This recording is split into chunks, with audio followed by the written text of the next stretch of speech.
Silver is still $27 an ounce plus. At least it is in China. And I think we should start paying attention to what's going on over there. I'll explain why as we explore.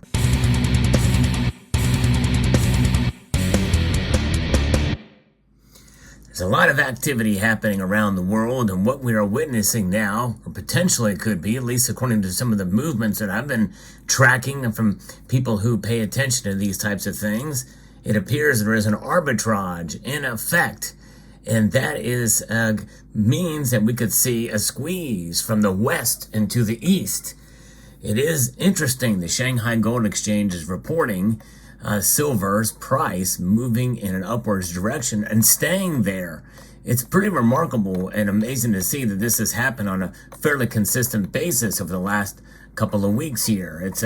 There is a Twitter person here from that part of the world, from China, by Jinjun, who is posting here that the reports from the Shanghai Gold Exchange and the Shanghai Financial Exchange report. And silver has been steadily above that $27 mark for a while. It's pretty amazing to see. It's remarkable. And there's a lot of other activity here that we've got to kind of pay attention to between the East and the West. We have India as well that I've reported on. And these things, especially with that cup and handle, and you look at the technical analysis too, many people feel that the stars are aligning, if you will, for higher silver prices. I don't know when the last time we saw this occur, but the day before, when we saw that big drop in price, silver in China was actually $28. $28. Of course, we saw the big pullback, and then it dropped down to $27.07. Now, by the time you see this video, who knows what's going to happen with silver? It could have pulled back even more, but more likely that the Shanghai price is going to still be higher. Yeah, silver is getting shanghaied right now. And it is an interesting thing to see. I don't know if we've ever seen this to this level before for this long. We could have.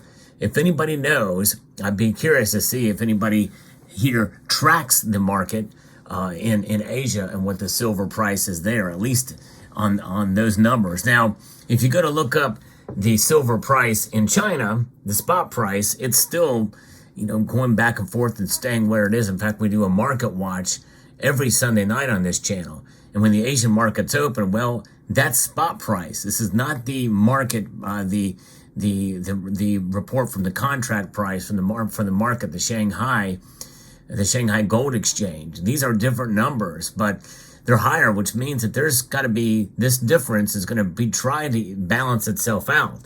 And where there's arbitrage, there used to be a website that used to track this. It's called Has the System Failed? And it really tracked that delineation between the East and the West. And you can see if there's an arbitrage there between the price from the East and the West in terms of, I guess, the futures markets and the like. But this is quite telling. And by the way, gold has done the same thing. It was reported a little bit higher, but not as high as silver. So it's going to be interesting to see how this plays out. I'm going to pay attention to it and see what happens, see how long this lasts, see if it does have an effect. But some people are saying that with this kind of move, we very well could see silver be squeezed upwards in price because of this. And some people are feeling that this kind of move could be a major long-term chart breakout. And what does that mean and for how long? Who knows? But I think that likely this is going to at least support where we are at now, and less likely to be a case where we're going to see silver drop much lower than where it is at this point in time. But, we really don't know for sure. Obviously, the things could even out, but there is some pretty bullish sentiment here, and we'll see and what happens. But I think this goes to show us that the ever-widening Shanghai physical arbitrage opportunity, it could become a giant hyperloop, as another person has said over on X, sucking all of the West available silver to the East. It is remarkable. It's a fascinating thing to witness here. I've never seen anything like it, but And this just goes to show you how complex the market is, because some of the biggest banks in the West are certainly very different than the big banks in the East. And if you feel that there is price suppression going on in the West, well, this may be evidence of it. I don't know. Or at least circumstantial evidence, at the very least, of that type of thing going on. But like as is with anything, in terms of higher silver price, this is one of those things that I think we should keep an eye on, because it could mean an even more bolstered bull market for silver. As you know, I have made a fairly bullish call late last year for silver to touch, at least at some point during the year, $28 an ounce. I still think it could happen, but we're still a bit of ways there. In fact, as I record this video, silver is now below $25 an ounce again. But who knows where it'll go from one day to the next. We've seen a couple of bullish moves in silver's price, and then the great smackdown, which I pretty much predicted would happen, and it did. But I think there's much more that will support silver's price to the upwards direction. But I'm not one of those that feels that silver is just going to explode dramatically, like I'm talking about moving into the 40s or 50s anytime soon. I would be shocked if we saw $30 this year. In fact, I'll be shocked at this point if we see my prediction of $28 this year.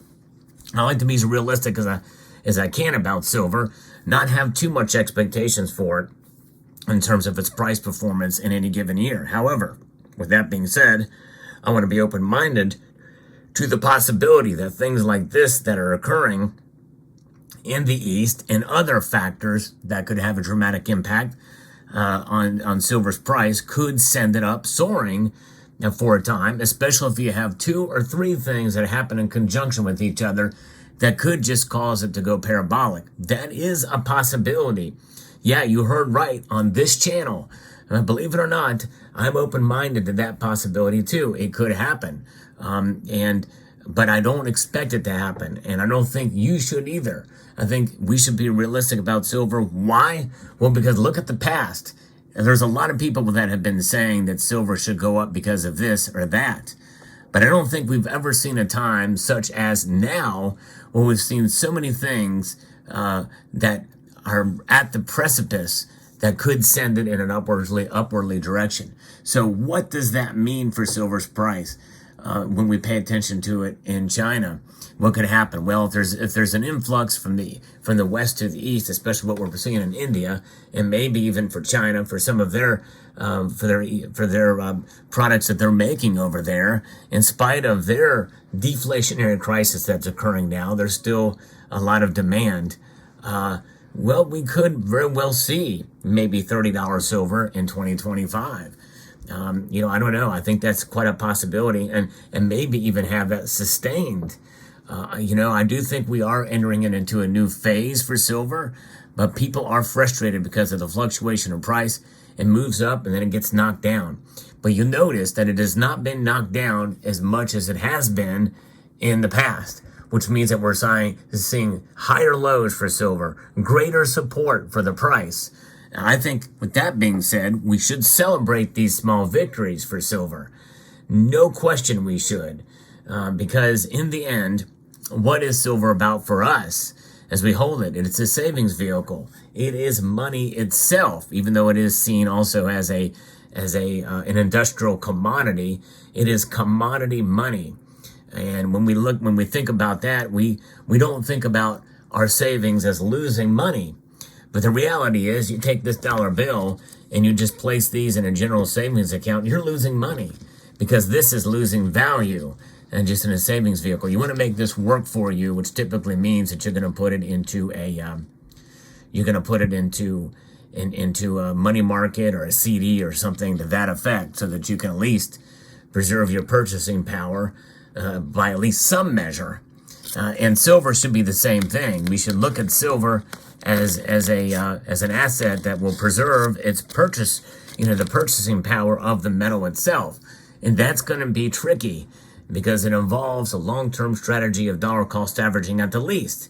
And I think enhancing that a bit by making more buys when the price is lower, and less buys, or maybe even not making any purchases at all when the price spikes dramatically on any given day.